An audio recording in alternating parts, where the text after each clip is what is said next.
This session is Attacking iPhone XS Max, and this room is South Pacific, and our speaker is Tielei Wang.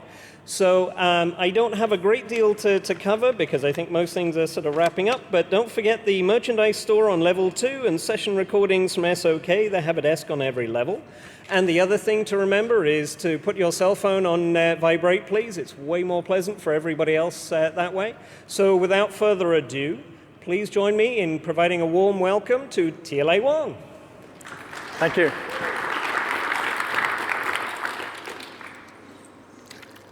Thank you. Thank you so much for coming to my second talk this year. And the title is Attacking iPhone XS Max. The work is about how we jailbreak the iPhone XS Max last year. The work was done by me and Hao Xu. And we are the members of Team Pangu. We did release jailbreak tools in the past for many times. And unfortunately, Hao didn't come here for personal reason. So the presentation will be done by myself. And this is the outline of the talk. And first, I'm going to introduce a kernel bug in the Unix domain socket in XNU kernel. And I will analyze the root cause and the pattern. After that, I will describe how we exploited the bug for iPhone devices before iPhone XS Max that has A12 chips. And after that, I will explain why our original exploit didn't work for the latest hardware model because of the hardware-based mechanism called PAC. And I will analyze the implementation of the PAC on iPhone, and then we will go to see how we re-exploit the bug and jailbreak the iPhone XS Max and conclude the talk. So I think most of the attendees here are familiar with Unix domain socket, but just in case, please allow me to use 2 pages to explain the basic usage of Unix domain socket. A Unix domain socket is a mechanism that allows different process on the same device to do the data exchange. So it's an inter-process communication channel. The 2 pieces of code here shows how the basic usage of the Unix domain socket. You don't have to read the code. I will explain for you. So basically, you create a socket and specify it's a Unix domain socket. And then for the server side, you need to bind the socket to a file path. And then you can read the socket as if it's a file or whatever. So you can read from the socket. And for a client, what you need to do is, first you create a socket.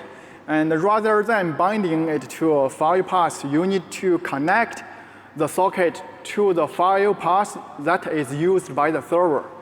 And then you are able to write to the socket. The data you write to the socket will be received by the server. So this is a basic usage, very basic usage of Unix domain sockets. So let's see what happened in the kernel. Let's move our eye into the kernel. So first, when we create a Unix domain socket, the socket function will trap into the kernel. And then a sequence of kernel functions will be executed, and including ISO create underline internal, ISO log, UNP attach, and after the execution of such kernel functions, a number of kernel data structures will be updated or created. Among such data structures, we just need to remember that the kernel will create a structure called socket and another structure called unpcb. And the reference relationship between the 2 structures looks very simple. So basically, ISO protocol, the socket structure has a field called ISOPCB, which points to unpcb. And the unpcb has a field called unp socket, which points back to the socket. After that, we bind the socket to a file name. What happened in the kernel is this. This call traps into the kernel, and it will eventually call a function called unp bind. For the first impression, UMP bind, is surrounded by socket lock and unlock. So for the first impression, this function seems not reachable. What UMP bind did is it will create a new vnode, specify its type is vsock, and update the pointing relationship. To be specific, UMPCB will update its field called UMP vnode, which will point to the vnode. And the vnode has another field called the v_socket, which will point back to the socket. So it's a very clear relationship. But if you took a further look and UMP bind, you will notice actually there is a temporary unlock. Because creation of a vnode is kind of time-consuming. So the kernel doesn't want to lock the socket for a very long time. So there is a temporary unlock during the creation of the vnode. It's good for performance, but it introduces a risk condition. So the kernel function will be executed in this sequence, and the red box here marks the temporary unlock. That means at the beginning, UMP bind is protected by the lock, but due to the temporary unlock, we can reach into UMP bind. Assume we have two threads. The two threads are trying to bind the same socket to two different file paths. What would happen? So the to bind function will trap into the kernel, and finally UMP bind will be executed at the same time. And two vnodes will be created, but UMPCB will only keep one reference to one of the two vnodes. But the two vnodes will both have a pointer pointing back to the socket. So at this moment, nothing wrong. So there's no panic, no memory corruption, just two vnodes, they are holding the same pointer. Now, let's say we don't care about read. What happens if we close the socket? The close traps into the kernel, and finally it will go to SO close. SO close will clean up the memory, and the socket will be freed, and the UMPCB will be freed.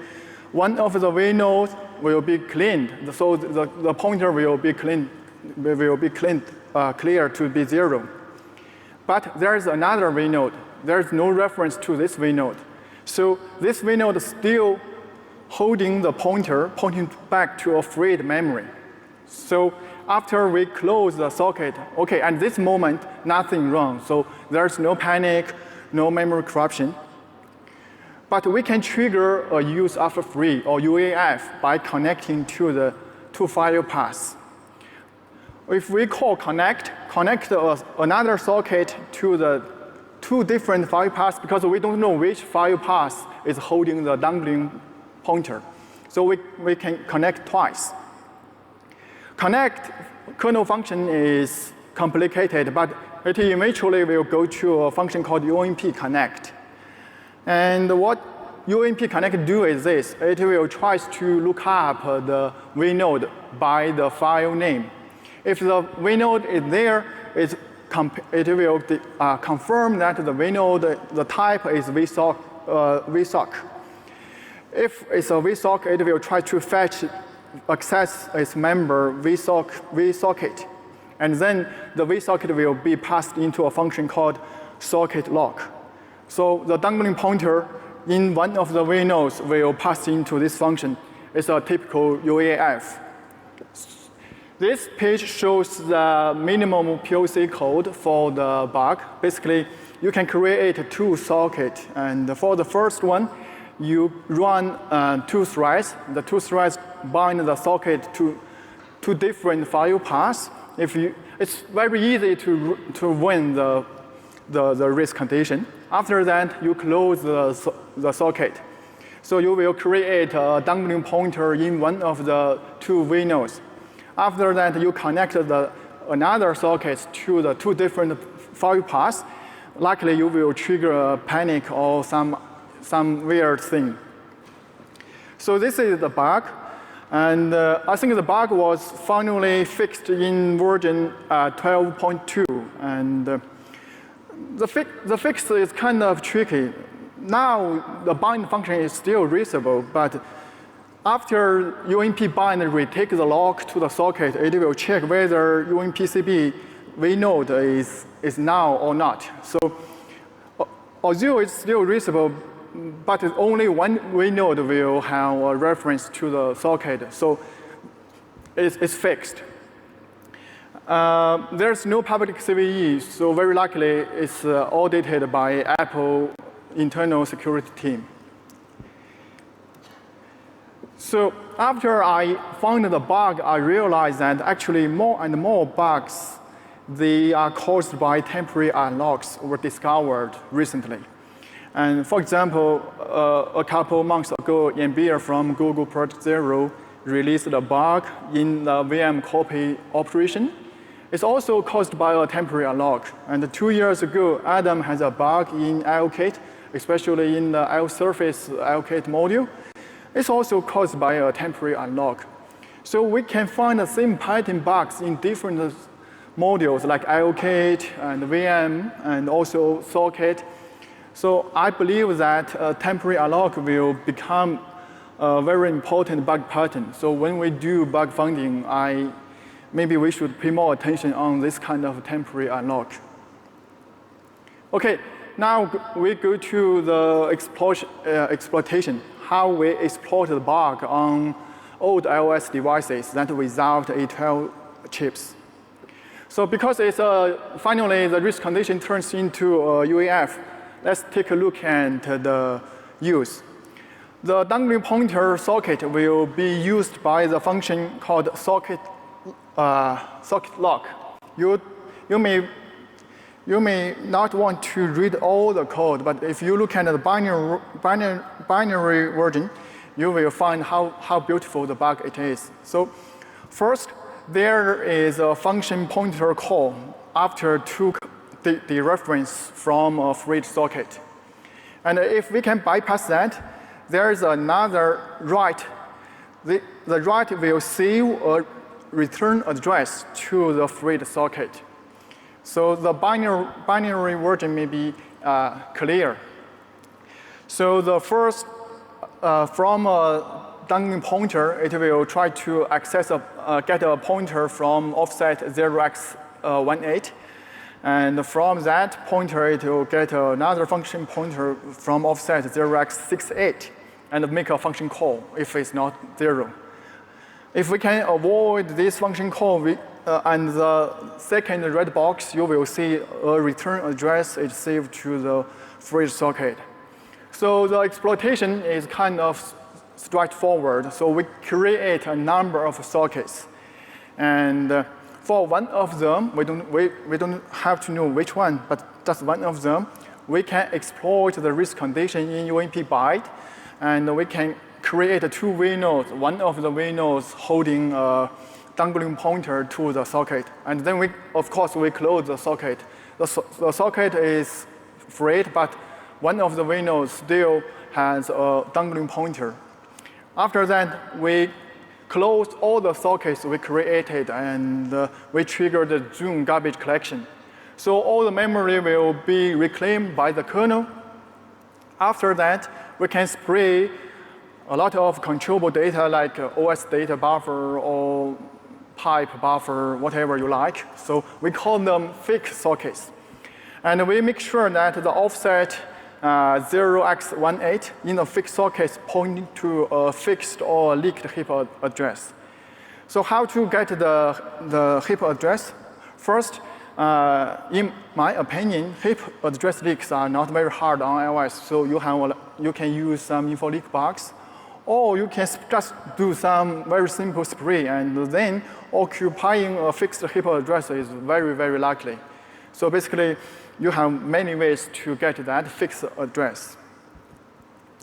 After that, if we make the value and offset 0x68 in the fixed heap address is 0, what would happen? So the following instructions will be executed in the box. So basically, the function return address will be written to the freed memory, to the memory, not freed memory, sorry, and returned to the OS data or pipe buffer. We can retrieve such data back, and then KASR is bypassed. So if we make the value and offset 0x68 for the fixed heap buffer, the following instructions in the box will be executed. So basically, it's arbitrary PC control. So the rest work for jailbreak is we just change ROP gadgets, ROP gadgets. So it's easy because a lot of work already done that. But after we got the new device, that is iPhone XS Max with A12 chips, we run our exploit. We found it didn't work. To be accurate, for the minimum POC that trigger a panic, we run it on the device. Okay, it can trigger the panic. That means the bug was there. And we adjust our exploit a little bit, and we got the info leak first. Okay, so everything seems okay. But when we try to hijack the control flow, we got some trouble. Look, this is the left side is the instructions on the old devices that where we can hijack the control flow because the function pointer is fetched from dangling a freed memory. Finally, there's instruction called the BRR X8. So if we can control X8, basically the BRR will jump to our target, and we can successfully hijack the control flow. But for the new devices that has A12 devices, for the same source code, it will generate a new instruction called the BRRAAZ. What's that? So we will trigger a panic during the BRRAAZ. That is because a new mechanism called PAC was introduced in the new iOS device. So when I submit this proposal to Black Hat, few work publicly discussed PAC and discussed its effectiveness. But look at this page. Now, so many excellent research and disclosure. And just a couple hours ago, Apple had a talk in the same room, on the same stage, discussed PAC's implementation. So I won't go much details here. We will go through some high-level idea and see how effective it is. So PAC was introduced in v8.3. It's a hardware-based solution for pointer integrity. To me, the high-level idea is this. Given a pointer, no matter it's a kernel pointer or a user space pointer, if you look at the high bits, it's either all ones or all zeros. Because all ones means it's a kernel pointer, all zeros means it's a user space pointer. Apparently, you don't have to use so many bits to indicate it's a kernel pointer or user space pointer. So how to leverage such unused bits to protect the integrity of a pointer? That's the initial intuition of PAC. So given a pointer, I think only the lower 39 bits could be used to finding the real physical address.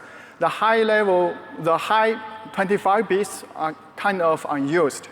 So on A12 device, there is a new set of instructions called PAC instructions, which will calculate a secure hash of the given pointer. It will calculate a hash value based according to a context or called a modifier, and a set of secret keys. So what the PAC instruction did is this. Given a pointer, it will generate hash code and insert the hash code into the pointer, mark the high 25 bits, so the yellow part. So for a packed pointer, there's another set of instructions called audit instructions. The audit instructions, the idea is this. So we just recalculate a hash code of the pointer according to the modifier and the secure keys. And we compare the newly calculated hash code against the hash code inserted in the packed pointer. If they match, that means the pointer is not corrupted. The audit instructions will produce the original pointer. If there is a mismatch, that means the pointer is kind of fake or corrupted. The audit instructions will generate an invalid pointer. It will mask some bits in the pointer with error code. So the error code will make the whole pointer invalid. So the BRR AZ instruction, it equals audit AZ and then BRR. So what it did is it first audit the integrity of X8 and then jump to the original address. Because we have no idea about the secure hash keys, we don't know how to generate the valid hash code. So basically, even we have arbitrary control on X8, we will trigger a kernel panic for the BRR instruction. So we have to review the vulnerability and see what we can do. Okay, this is how we trigger the UAF. We trigger the UAF by connecting another socket to the different file paths, and finally the kernel will go to UMP connect. And for our original exploit, we mainly focus on socket lock. That's the first use to the dangling pointer. So if we can avoid that, we will get the second use of the freed socket dangling pointer. So the socket will be passed into a function called socket unlock. So basically, let's take a look at the second use. Socket unlock is very similar to socket lock, except the case that the socket's reference counter turns to 0. Yes, socket is also maintained by reference counter. So what would happen if the reference counter turns to 0? We review the code. Finally, we find socket unlock will finally go to key free. Okay, we have a way to make a risk condition into a UAF. And based on that UAF, we got a chance to make a double free. So this is our new exploitation strategy. First, again, with the same, we create a number of sockets. And for one of them, we exploit the risk condition issue, and we create a dangling pointer in one of the with nodes. After that, we close all the sockets and trigger the Zoom garbage collection. After that, we spray controllable data, and we call it fixed sockets. But the same thing is, we make sure the offset 0x18 in the fixed sockets point to a fixed heap address. And after that, what we do is we connect another socket to the file names. And what we can do is, if we carefully control the reference counter field in the OS data, it will go to key free. So the OS data buffer will be freed by the key free function. So the OS data buffer will be freed as if it were a socket. Then we spray again, but this time we spray a number of OOL out of line pause descriptors via mark message. It's also a very typical exploiting technique by current jailbreak tools. And the purpose is we want to occupy the freed OS data buffer with OOL pause buffer. After that, we free all the OS data, and so all the OS data buffer are freed. One of the OS data buffer actually now is OOL pause buffer. So the OOL pause buffer will be freed as if it's an OS data buffer. After that, we can spray a number of OS data again. This time, our purpose is that our new OS data buffer will occupy the freed OOL pause buffer. And this time, we can refill the pointer refill the value in the OS data buffer pointing to a fake port structure. So what we do now is we just receive all the MAC message, and then we will gain a send write to a fake object, to a fake port. It's all, yes, as I said earlier, it's a very typical exploitation technique now. By building a fake kernel task object, we can easily get arbitrary kernel read and write based on the task for PID0 technique. So far, so good. So since we already get arbitrary kernel code read and write, do we need to fight against PAC? So in the past, if after we get task for PID0, we can easily patch the kernel no matter the data or some other sensitive data structures. So we can easily add new dynamic trust caches. So we can bypass the code signing checks in the user space. We can run arbitrary code we want. But on A12 devices, when we try to add some dynamic trust caches, it will trigger some new panic. Some panic looks like this. So apparently, besides PAC, Apple has some other mitigations on A12 devices. So we analyze the kernel. We find some new kernel segments are ended. And if you went to Apple's talk a couple hours ago, it's called APR. So a lot of PPL segments introduced. And there's a segment called the PPL text. It contains a lot of code. The code for PMAP-related functions, code signature-related functions, as well as trust cache-related functions.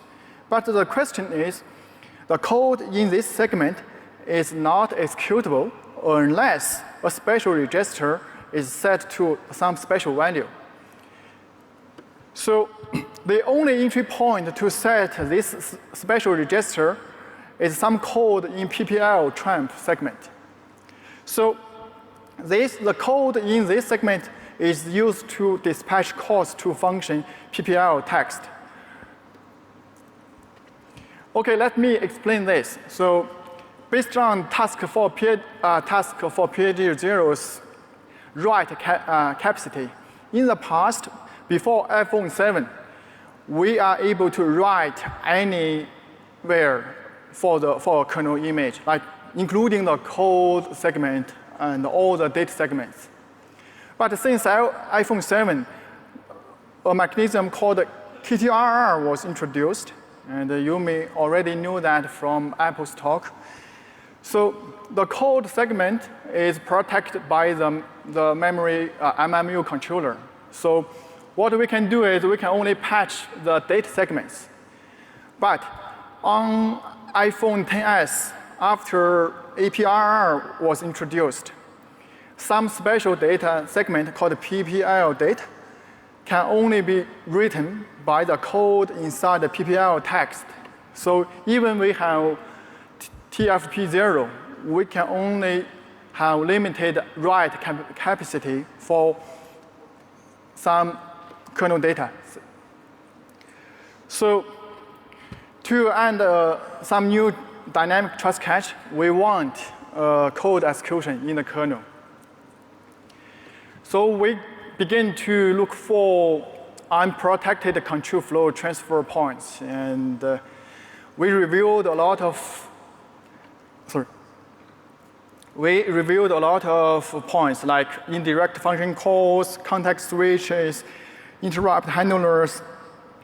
And I strongly refer you to Brandon's work, a study in PAC, which was published in MOSAC this year. And he proposed so many ways to bypass PAC. And so for us, what we did is, after we review these control flow transfer points, a special function called thread exception return jumps to our eyes.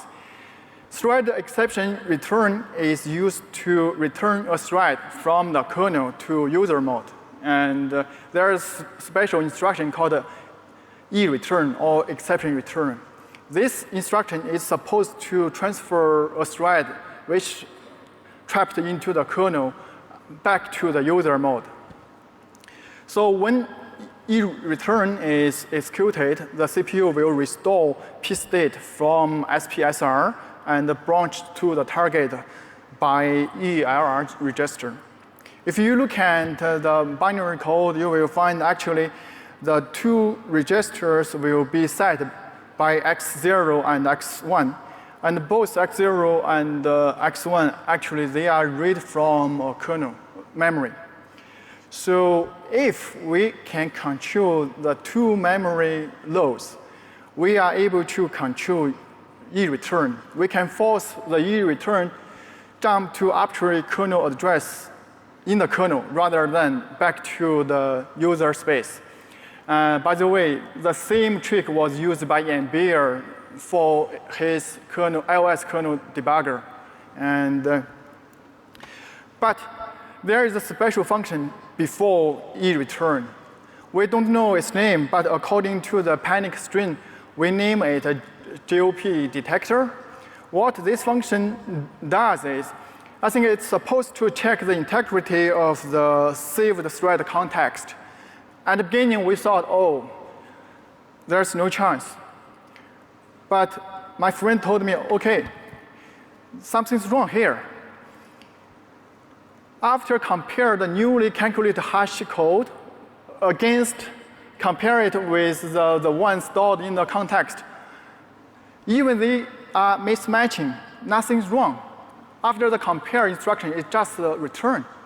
So the early return will avoid calling the panic function. So what we can do, we can make a thread trapped into the kernel. Like we can make a thread receiving some MAC message, so it will trap into kernel. And then, based on the task for PID0, we are able to change the saved thread context, especially ELR EL1 and SPR EL1. And after that, we can send a message to that thread. After receiving that kernel message, the thread is supposed to return to the user space. But when the e-return instruction is executed, we got a chance to gain arbitrary code execution. So what we do is we can make the e-return jump into a special function. The index is 0x25 in the PPL tramp, which will load trust cache as if the kernel is loading a trust cache.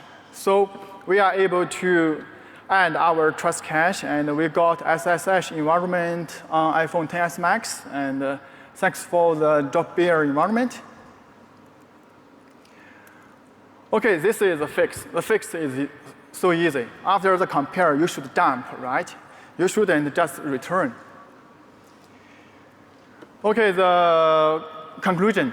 So first, for the bug part, we believe that the temporary unlock is becoming a very important bug pattern. So when we do source code level or binary level auditing, we should pay more attention on this kind of pattern.